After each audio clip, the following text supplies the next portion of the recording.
을 단단히 벼르고 있는 아스톤 빌라와 1라운드에서 개막전을 치렀죠. 결과만 본다면 3대1의 완벽한 승리처럼 보이기는 합니다만 실시간으로 기대하면서 경기를 본 팬분들이라면 경기 후반부까지 토트넘이 얼마나 답답한 경기를 했는지 느낄 수밖에 없었던 시간이었습니다. 일단 아스톤 빌라가 2천억이나 쓰면서 12명이나 되는 선수들을 왜 영입했는지 잘 보여준 경기였어요.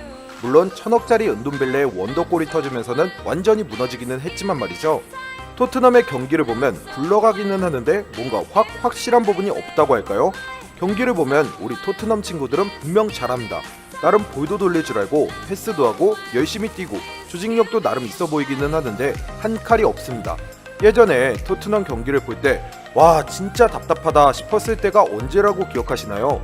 바로 에릭센의 존재 유무죠. 에릭센이 있고 없고의 차이가 토트넘에게는 정말 지대한 영향을 미칩니다. 이날도 후반 19분까지 에릭센이 없었는데요. 그 사이 아스톤 빌라에게 1점까지 허용하면서 엿됐다 싶은 경기장 분위기가 형성되었습니다. 점유율은 8대2까지 앞서고 있는데도 뾰족한 묘수가 보이지 않는 것이죠. 포체티노도 이건 아니다 싶었는지 결국에 후반 19분에 에릭센을 교체 출전시키죠. 개막전 승격팀에게 패배라뇨. 지난 시즌 니가 가라 챔스 경쟁을 했던 것을 생각하면 첫 경기 아스톤 빌라한테 혹시라도 지면 나중에 이것 때문에 크게 발목 잡힐지도 모를 일이죠.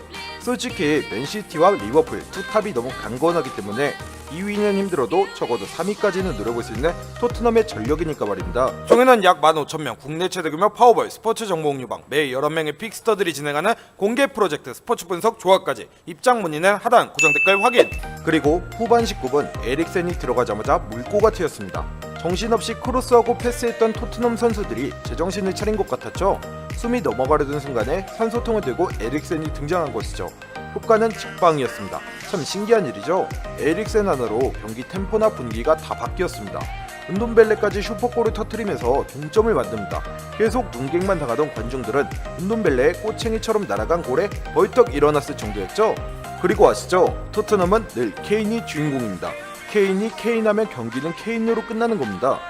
솔직히 케인도 끝물인가 싶었는데 그런 의심을 한 제 스스로를 용서할 수 없을 정도로 기가 막히게 골을 2골이나 몰아쳤습니다. 이래서 케인을 토트넘은 버릴 수 없죠. 잘하든 못하든 탐욕을 부리든 말든 골은 기가 막히게 넣으니까요. 챔스 결승에서 더럽게 못할 것이라는 것을 누구나 알고 있는 상황에서도 케인을 내보낸 이유기도 하죠. 케인이 토라지면 원탑급 10번 공격수를 이적시킬 수도 있으니까 말이죠. 날강도 씨만큼은 아니어도 역시 케인의 영향력 또한 무시할 수 없고 비율을 적당하게 맞춰줘야 되는 토트넘입니다. 토트넘은 이날 지난 시즌 톡톡기 효과를 봤던 4-4-2 다이아몬드 전설을 들고 나왔었습니다. 역시 데스크가 완전체가 아니다 보니 폭망해버렸죠. 그래도 라멜라랑 모우라가 폼이 좋아서 승격팀 정도는 아무리 2천억을 썼다고 하더라도 이기겠지 했는데 웬걸요? 폭망이었습니다. 후반에는 일자형 4-4-2를 들고 나서 나름 나아지기는 했는데 역시나 부족함이 많았죠. 그래서 에릭센이 등장할 수밖에 없었던 것이죠. 그리고 라멜라랑 모울한테는 정말 미안한데 당신들은 어쩔 수 없는 점오군인가봐요. 그도 그럴 것이 데스크라인 최고조에 달했던 시절에는 정말 어느 팀도 무시할 수 없었던 파괴력을 자랑했으니까요. 그런 데스크라인을 본 팬들에게 라멜라랑 모우라는 많이 부족해 보일 수밖에 없습니다.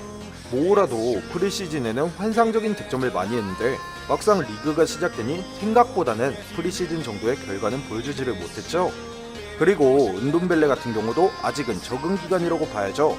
또 세세뇽이나 로세서도 적응 기간을 거치면서 경쟁력을 끌어올려야 하기 때문에 당분간 100%의 활약은 기대하기 어려워 보입니다. 그래서 토트넘의 아슬아슬한 경기는 당분간 이어질 수도 있지 않을까 싶습니다. 이날 경기가 끝나자 토트넘은 에릭센에게 K급 대우를 약속한다면서 재계약에 사활을 건 모습입니다. 사람으로 치면 혈관 같은 역할을 해주는 선수가 토트넘에서는 유일하게 에릭센이란 것을 한 번의 경기로 바로 확인했으니까 말입니다. 현재 에릭센이 받는 주급은 라멜라 수준입니다. 팀에서는 주당 20만 파운드, 3억 정도의 K급 계약을 제시할 것이라고 하죠.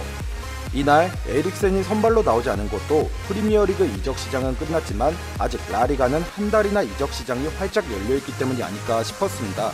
이적 가능성을 염두에 둔 것이죠. 그래서 에릭센과 알리가 없을 때 경기력이 어떨지 프리시즌 내내 폼이 최고였던 라멜라와 모우라를 투입하면서 시험해본 것이라고 생각되죠. 이제 막 승격한 팀을 상대로 말입니다. 그런데 결과는 퇴근 시간 도로이 같은 느낌이었죠. 토트넘은 마치 슬램덩크의 북산을 떠올리게 합니다. 원팀 스쿼드는 정말 강한데 그 뒤를 받쳐줄 이군들의 경기력이 안경 선배 같아요. 결정적인 순간 강백호의 패스로 안경 선배도 골을 넣긴 했었죠. 하지만 결국 베스트 라인업이 아니면 대부분의 경기는 망작할 가능성이 매우 높습니다. 토너먼트가 아니라 특히 리그에서는 말이에요. 참 이날은 토트넘도 손흥민도 그리운 날이었어요. 해결사 역할을 해줄 손흥민이 징계로 출장을 하지 못한다니. 아직까지도 대정 상황을 보면 3경기 출장 금지는 절대로 아닌데 열받네요. 얼마 전 스코카에서는 토트넘 팬들을 상대로 설문조사를 했다죠. 디발라와 손흥민을 맡겨놔두면 바꿀 거냐고. 결과는 100% 손흥민을 지켜야 한다였죠. 토트넘 다음 상대는 정말 빡셉니다. 맨시티전인데요. 맨시티전에서는 늘 손흥민이 최고 평점을 받아왔고 챔스에서도 3골이나 몰아쳤던 만큼 팬들은 또 EPL 심판들을 욕하면서 TV를 볼 것 같습니다. 세계 최고의 리그로서 인정을 받고 있는 EPL에서 4위권 경쟁을 한다는 것 자체가 대단한 일이기는 하지만 토트넘은 이제 우승 타이틀 하나라도 따지 못한다면 데스크라인도 슬슬 떠날 타이밍을 잡지 않을까 싶네요. 그리고 여름 이적 시장에서 전혀 보강을 못한 오른쪽 풀백은 시즌 내내 어떻게 하려고 그런지 레비어 노력한 건 알지만 겨울에는 조금 더 써야 될 것 같습니다. 스포츠 분석 파워볼 분석계의 탑 클래스들만 모였다. 5년째 스포츠 라이브 스코어 파워볼 분야에서 국내 업계 랭킹 1위 석권.